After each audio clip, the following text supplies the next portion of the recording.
शास्त्रीनगर रुग्णालय येथील अधिसेविका म्हणजे मेट्रन म्हणून मी या रुग्णालयामध्ये काम करत आहे। आणि कालची जी घटना घडलेली आहे ती अतिशय निंदास्पद, अतिशय निषेध करण्यासारखी घटना घडलेली आहे। ज्या नर्सेस अहोरात्र पेशंटची, रुग्णांची सेवा करतात, आपला जीव बाजूला ठेवून आपले लेकर बाळ, आपला संसार सगळं सोडून त्या हॉस्पिटलला येतात आणि त्या कसली तमा नाही करत, अगदी म्हणजे कुणी नाही आलं ड्युटीवर त्यांना सोडवायला तरी सुद्धा त्या थांबतात। डबल ड्युटी, टिबल ड्युटी एवढं करतात त्या रुग्णांसाठी। आणि आज त्याच नर्सेसना अतिशय घाणेरड्या शब्दात, अनिर्वाच्य शब्दांमध्ये त्यांना शिव्यागाळी केलेल्या आहेत, त्यांना मारहाण केलेली आहे। आणि हे कृत्य अतिशय निंदास्पद आणि अतिशय घाणेरडं कृत्य केलेलं आहे। आणि खरोखरी एक नर्स म्हणून मला या सगळ्या गोष्टींचं अतिशय लाज वाटते की आज आमच्या नर्सेसना जगामध्ये खूप मान्यता आहे, खूप मान आहे त्यांना, परंतु आपल्या डोंबिवली शहरामध्ये मात्र नर्सेस म्हणजे फक्त अतिशय घाणेरड्या शब्दांमध्ये त्यांचं विश्लेषण केलं जातं। आणि मारले मॅडम, आणि त्यांची काय मागणी होती, कशावरून हा वाद झाला? ऍक्च्युली मी काल ड्युटी करून घरी गेली होती आणि हा प्रकार सगळा रात्री घडलेला आहे। परंतु त्यांची एकच मागणी होती की आपल्याकडं अजून जास्त, आपल्याकडे 10 पेशंटचं NICU आहे उपलब्ध, परंतु त्याच्यापेक्षा अधिक अजून NICU ची गरज आहे आपल्याला। तर ते आमच्या हातात, नर्सेसच्या हातात नाहीये की आम्ही ते NICU वाढवू शकतो। ज्यांच्या हातामध्ये आहे त्यांनी हे काम नक्कीच करावं। आणि जर हे काम केलंच तर आपल्याच रुग्णांची सोय होणार आहे। आणि म्हणून जे काही हे केलेलं आहे ते अतिशय निंदास्पद आहे। ते 4 दिवस झाले बाल माझं आजारी आहे, इकडून तिकडून औषधं केले पण तिला फरक पडत नाही। इकडच्या डॉक्टरांचा फरक पडतो तिला, त्याच्यामुळे मी आधी डोंबिवलीला गेली। डोंबिवलीवरून त्यांनी सांगितलं स्ट्राईक लागलेले आहे, डॉक्टरांना मारले, XYZ काही झालं, पण मला तिथून इकडे पाठवलं, इथे रुक्मिणी हॉस्पिटलला। इथे आली मी तर इथे हे लोक बोलतात एमर्जन्सीमध्ये सुद्धा। आणि डॉक्टरांचं मोठं, डॉक्टरांचं नाव काय सर?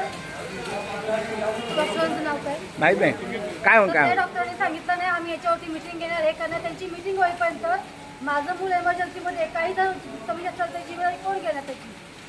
आणि ह्यांचा संबंध बच्चू डॉक्टरचा संबंध काय येतो? बच्चू डॉक्टरांना बोलून गेला तुम्ही, बच्चू डॉक्टरांना मारायचं का? मी हे काय चाललंय? हा काय प्रकार आहे?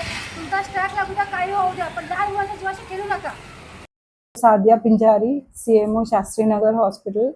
आपणास हे सांगू इच्छितो की काल संध्याकाळी अराउंड 8 वाजता पेशंट प्रियांका उदमले, वय 33 इयर्स, राहणारी Kopar road, Aishwarya hotel, 2nd floor, काम श्री R05 डोंबिवली वेस्टची होती। तर मला जेव्हा कॉल आला त्यावेळेस मला ऑन ड्युटी RMOनी आणि डॉक्टरांची, गायनेकोलॉजिस्ट डॉक्टर सृष्टींची पण माझं बोलणं झालेलं। तर त्यांनी असं सांगितलं की ही पेशंट आहे, त्यांना जी पहिल्या खेपेची पेशंट आहे आणि त्यांच्या सोनोग्राफीमध्ये बाळाला रक्तस्राव मेंदूला पोचत नाहीये असं आहे आणि बाळाच्या गळ्यात 2 नाळ आहेत, तर ह्या बच्चूला NICU लागू शकतं। तर त्याच्यासाठी आम्ही आमच्या NICU मध्ये विचारणा केली तर NICU अवेलेबल नव्हतं। तर मग आम्ही गोवंडीला, मी सांगितलेलं की मग गोवंडीला विचारा, आणि जर ते पण नसेल तर मग आम्ही त्यांना सायनला जायला सांगितलं असं त्यांनी सांगितलं। म्हटलं ठीक आहे, पण हा कॉल चालू असतानाच तिचा म्हणजे कॉल पडला आणि खूप आवाज येत होता, पण त्याच्यानंतर मला कळलं नाही। मग मी ऑन ड्युटी इंचार्ज ज्या होत्या आमच्या त्यांना सांगितलं मला गाडी पाठवा, मी येते, काय झालंय ते बघूया। पण जेव्हा मी आले तोपर्यंत तिथे फक्त पेशंट आणि नातेवाईक होते। मी त्यांच्याशी बोलले, त्यांना थोडंसं कन्व्हिन्स केलं की बाबा तुमच्या पेशंटसाठी आम्ही मोबिलाइज करतो जिथे पण आहे। तर मग मी आमचे जे सिस्टर हॉस्पिटल वसंत व्हॅलीचं आहे तिथे त्या इंचार्ज CMOना कॉल केला, तर त्यांनी गायनेकोलॉजिस्टशी डिस्कस करून पेशंटचे सगळे डिटेल्स घेऊन आम्ही पेशंट तिथे शिफ्ट करण्याचं डिसिजन घेतलं। मी इथे सगळे पेशंटचे ब्लड वगैरे रिपोर्ट्स करायला सांगितले, ब्लड बुक पण केलं, कारण तिकडे कल्याणला ब्लड बुक करणं शक्य नव्हतं कारण त्यांच्याकडे तो ब्लड ग्रुप नव्हता, अर्पण ब्लड बँक।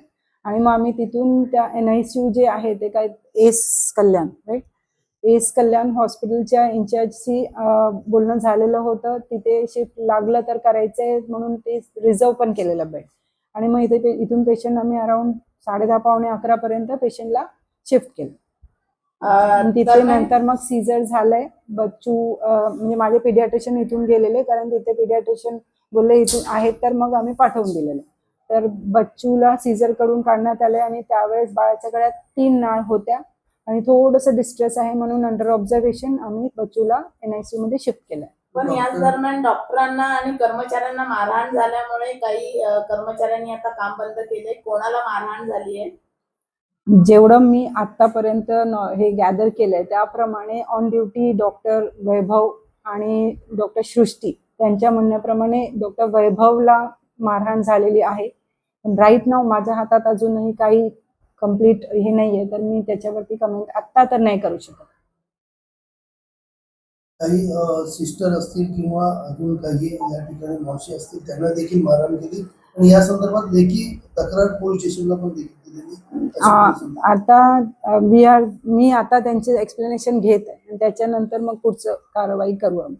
मुख्य दरवाजाचा आता सॉरी हॉस्पिटलचा मुख्य दरवाजा बंद आहे, तर कशासाठी तो बंद ठेवलाय? आणि ते डॉक्टरांवर हल्ला झाला आहे.